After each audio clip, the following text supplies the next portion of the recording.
Assalamu alaikum students. Today our topic is identifier and variable. आज जो हमारा topic है वो है आइडेंटिफायर एंड वेरिएबल के दरमियान डिफ्रेंशिएट करेंगे कि आइडेंटिफायर कौन से होते हैं और वेरिएबल कौन से होते हैं। ये इम्पोर्टेंट टॉपिक है हमारा। इसमें सबसे पहले हमारे पास आइडेंटिफायर है कि what is the identifier. Identifier है क्या? An identifier is the name given to the variable. Identifier एक नेम है जो वेरिएबल को देते हैं, कांस्टेंट को, फंक्शंस को और लेबल इन द प्रोग्राम। यानी कि ऐसा नेम जो हम वेरिएबल, कांस्टेंट, फंक्शंस और लेबल को देते हैं इन द प्रोग्राम में, वो क्या होता है? आइडेंटिफायर होता है। इसकी दो टाइप्स आइडेंटिफायर की कौन कौन सी हैं? स्टैंडर्ड आइडेंटिफायर है एंड यूज़र डिफाइंड आइडेंटिफायर है। First one is a standard identifier. Standard identifier that has special meaning in C language.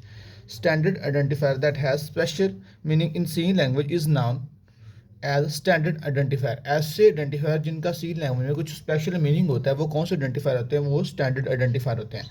हमारा है स्कैन एफ एग्जाम्पल में और प्रिंट एफ। सी लैंग्वेज में हमारे पास scan f and print f ये स्टैंडर्ड आइडेंटिफायर हैं, और scan f and print f ये हमारे पास प्री डिफाइंड आइडेंटिफायर हैं। क्या है? Scan f and print f हमारे पास सी लैंग्वेज में प्री डिफाइंड आइडेंटिफायर है। ये ऑलरेडी डिफाइंड है, हमें डिफाइंड नहीं करने पड़ते।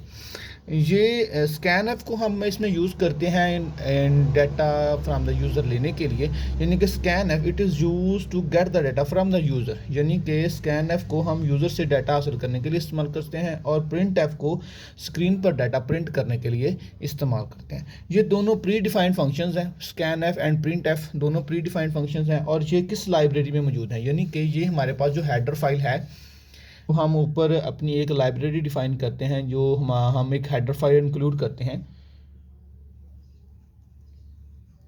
dio.h।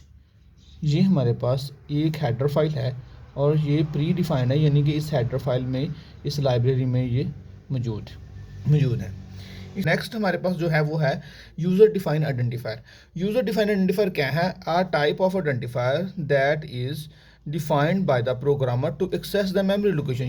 User defined identifier, the type of identifier that is defined by the programmer, जो प्रोग्रामर डिफाइन करता है to access the memory location. ये मेमोरी लोकेशन को एक्सेस करने के लिए डिफाइन किए जाते हैं। एग्जाम्पल के तौर पर हमारे पास मार्क्स एंड एज। आगे चलते हैं, हमारे पास एक वेरिएबल है। वेरिएबल को देखते हैं कि वेरिएबल क्या है। अब variable is a named memory location और मेमोरी सेल। यानी कि ये नेम्ड मेमोरी लोकेशन है और मेमोरी सेल इसे कहा जाता है। It is use to store program input data. ये क्या करता है? इनपुट डाटा स्टोर करने के लिए, and it's result during the execution. Variable हमारे पास क्या आता है? जो हमें एक मेमोरी लोकेशन प्रोवाइड करता है जहाँ पे हम अपना डाटा सेव करते हैं। एग्जाम्पल के तौर पर हमारे पास x, as, marks is a example of the variables.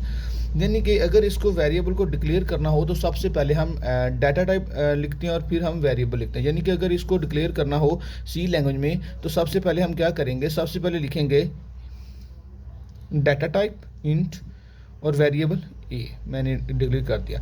ये हमारे पास एक डाटा टाइप है और A is a variable and it is ये हमारे पास स्टेटमेंट टर्मिनेटर है। इसे स्टेटमेंट टर्मिनेटर कहते हैं। सी लैंग्वेज में सेमी कोलन को स्टेटमेंट टर्मिनेटर कहते हैं।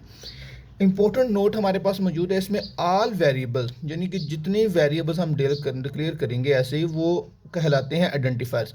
यानी कि ऑल वेरिएबल्स आर आइडेंटिफायर्स। तमाम वेरिएबल्स आइडेंटिफायर होते हैं, but important note is that all identifiers are not variables. यानी कि तमाम वेरिएबल्स आइडेंटिफायर होते हैं लेकिन तमाम आइडेंटिफायर वेरिएबल्स नहीं होते। यानी कि ये हमारे पास आइडेंटिफायर हैं scan f and print F, ठीक है, और ये हमारे पास वेरिएबल नहीं है। उसने यानी कि तमाम जो वेरिएबल डिक्लेयर करेंगे ऐसे वो सारे आइडेंटिफायर होंगे, लेकिन सारे आइडेंटिफायर हमारे पास वेरिएबल नहीं होंगे। ये हमारा आज का टॉपिक था, और नेक्स्ट लेक्चर में हम डाटा टाइप्स को डिस्कस करेंगे कि डाटा टाइप्स क्या हैं।